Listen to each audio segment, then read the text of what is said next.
इलाका देख रहे हैं आप, ये इस वक्त बहुत महत्वपूर्ण बन गया है। सेंट्रल एशिया एक ऐसा जगह, एक ऐसे देशों का समूह जो लैंडलॉक है, जिसकी जमीन समंदर से नहीं टिकती है। ऐसे में ये देश इतना महत्वपूर्ण हो गया है कि भारत के एक एक्शन के बाद तुरंत चीन हरकत में आता है और तुरंत तालिबान को अपने देश में बैठक के लिए बुलाता है। पर चीन, भारत और रूस के खेल में यहाँ रूस को मिल रही है मात। काश रूस ने भारत की बात मान ली होती तो आज नहीं होता ऐसा। तो वहीं दूसरी तरफ 35 सालों में जिस चीज का सिर्फ नाम सुना वो काली हथियार पर हो गया है बहुत बड़ा खुलासा। जानेंगे क्या कुछ चल रहा है भारत के जियोपॉलिटिक्स, डिफेंस में। आइए जानते हैं इन खबरों को विस्तार से। ये जो सेंट्रल एशिया का देश है ना, अफगानिस्तान हो, उज्बेकिस्तान हो, ये बेहद महत्वपूर्ण रहे हैं और ये आज से नहीं, काफी पहले से महत्वपूर्ण रहे हैं। समस्या ये है कि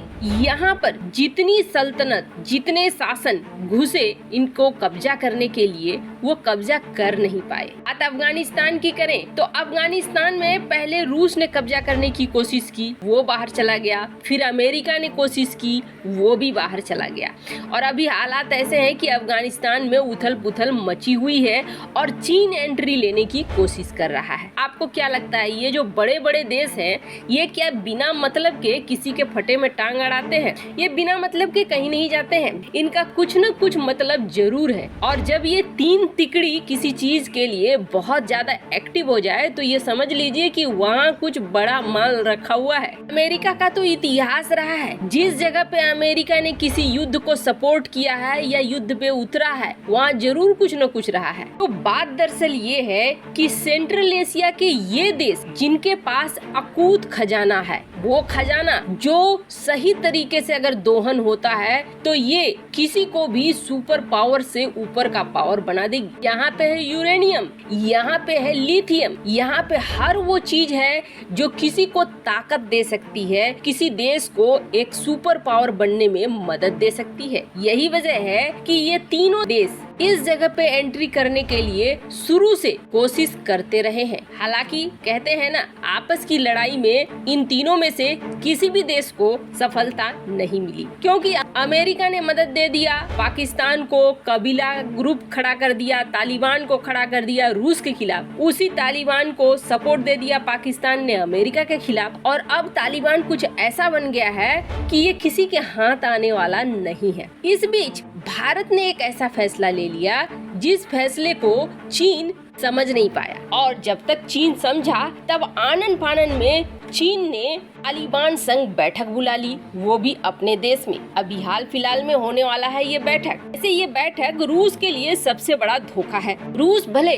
चीन को अपना सहयोगी मानकर साथ साथ लेकर चलता रहे, लेकिन चीन सिर्फ और सिर्फ अपना फायदा देखता है। इस सेंट्रल एशिया में रूस अपना दबदबा चाहता था। भारत ने इस दबदबा को बनाए रखने का उपाय भी रूस को सुझाया था, लेकिन ऐसा है कि चीन की भक्ति में इतना अंधभक्त हो चुका था रूस कि उसे भारत की बात सुनाई नहीं दी। जब भारत ने ये कहा था कि नॉर्दर्न अलायंस को जिंदा रखो, नॉर्दर्न अलायंस को बना कर रखो ताकि तालिबान पर हम कंट्रोल करके रख सकते। नॉर्दर्न अलायंस रूस, भारत और कुछ अन्य देश जैसे कि तजाकिस्तान वगैरह का समूह था, और ये नॉर्दर्न अलायंस एक तरीके से कंट्रोल करता था सेंट्रल एशिया के इस बेहद महत्वपूर्ण देश अफगानिस्तान को। उस वक्त रूस ने ये करने से मना कर दिया। आपको बता दें, नॉर्दर्न अलायंस को जिंदा रखने के लिए तजाकिस्तान भी तैयार था, भारत भी तैयार था, रूस भी, भारत भी तैयार था। सिर्फ एक रूस ही था जो तैयार नहीं हुआ,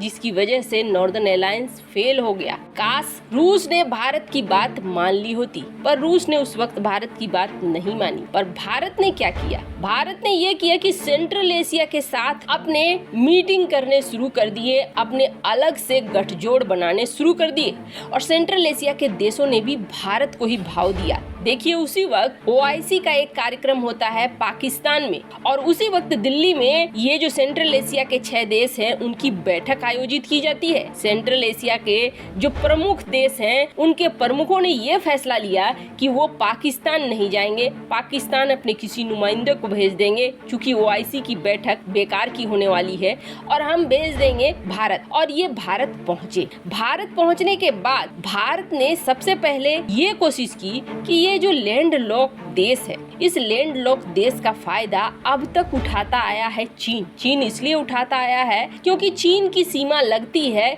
इनसे, और ये अगर कुछ बेचना चाहते हैं, व्यापार करना चाहते हैं तो समंदर से इनकी सीमा लगती नहीं है। कहीं भी अगर कुछ बेचना है तो इन्हें लंबे रूट का, लंबे रास्ते का इस्तेमाल करना पड़ता है। भारत ने चाबहार पोर्ट के जरिए जोड़ने की कोशिश की, लेकिन ये भी एक लंबा रास्ता था। ये मामला अभी उतना अच्छे तरीके से फ्रूटफुल नहीं हो रहा है। एक तो चाबहार ईरान से होता हुआ गुजर रहा है और ईरान और तालिबान में बन नहीं रही है। जब तक ये चीज नहीं बनती है तब तक क्या ये सेंट्रल एशिया में जो व्यापार का मलाई है सिर्फ चीन खाए। और ये बात जान लीजिए, जब किसी देश के साथ व्यापार बहुत मजबूत हो जाता है, ये बिलियंस में जाने लगता है, तो दोनों देश एक दूसरे पर आश्रित हो जाते हैं। तब वो डिफेंस का भी मामला आ जाता है जिसमें वो देश साथ दिखेंगे आपको। अब ऐसे में भारत के लिए बहुत जरूरी है कि इन देशों में अपना व्यापार व्यवसाय फैलाए,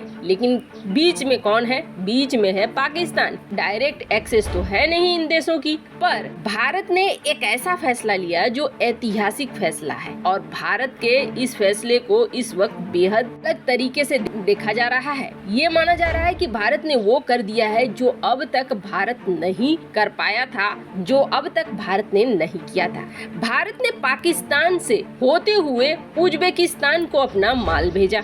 वैसे तो भारत के एक प्राइवेट फार्म ने भेजा है, लेकिन प्राइवेट फार्म ने जो भेजा है उज्बेकिस्तान, पाकिस्तान और भारत के बीच हुए समझौते के बाद ही भेजा है, और ये इतिहास में पहली बार हुआ। इसलिए इसको लेकर मीडिया में खबरें आने लगी कि पहली बार ऐसा हुआ, भारत ने उज्बेकिस्तान के साथ व्यापार करने के लिए इस्तेमाल किया पाकिस्तान के रास्ते का। लेकिन अब समस्या ये है कि ये बहुत दिन तक नहीं होगा। भारत भी ये चीज को जानता है कि ये बहुत दिन तक नहीं होगा। जिस समय भारत का व्यापार बिलियंस में जाना शुरू हो जाएगा, उस वक्त पाकिस्तान अपना रंग दिखाना शुरू कर देगा। पाकिस्तान के रास्ते का इस्तेमाल बहुत लंबे समय तक नहीं किया जा सकता है। फिर भी तब तक जब तक हम दूसरा रास्ता नहीं निकाल लेते हैं जो साधारण और साफ शब्दों में जाएगा पीओके से होकर, तब तक ये व्यापार तो कम से कम फैले, कम से कम सेंट्रल एशिया के देशों के साथ व्यापारिक रिश्ते हो जाएं। उसके बाद देखेंगे कि इस व्यापार को बनाए रखने के लिए हमें चाबहार का रूट इस्तेमाल करना है या पीओके को कब्जे में लेना है। पर देखिए, भारत के इस एक्शन से बिल्कुल चीन को समझ में आ गया कि यहाँ पर खेल बदल रहा है भारत, और चीन ने फटाफट तालिबान के साथ बैठकें करनी शुरू कर दी है। और मुद्दा वही है, सेंट्रल एशिया में अपना कब्जा जमाना। अब चीन के लिए आसान इसलिए है क्योंकि चीन की सीमा अफगानिस्तान से लगती है, और अगर तालिबान के साथ इसने गठजोड़ ठीक ठाक बिठा लिया तो फिर यहाँ से व्यापार करना उनके लिए बेहद आसान हो जाएगा। यानी कि सेंट्रल एशिया में इस वक्त किसी को हानि हो रही है तो वो रूस को हो रही है, क्योंकि रूस दूसरी तरफ युद्ध में फंसा हुआ है, और भारत और चीन इस जगह पर पुरजोर तरीके से एक दूसरे के आमने सामने आकर खड़े हो गए हैं। वैसे आपको क्या लगता है, क्या अगर रूस ने भारत की बात मानी होती तो आज ये हालात नहीं होते? नॉर्दर्न अलायंस तालिबान को काबू में रखता और फिर नॉर्दर्न अलायंस वाले देशों की यहाँ पर चलती। कमेंट कर अपनी राय जरूर बताएं। जल्द मिलते हैं अगले वीडियो में नई खबर के साथ।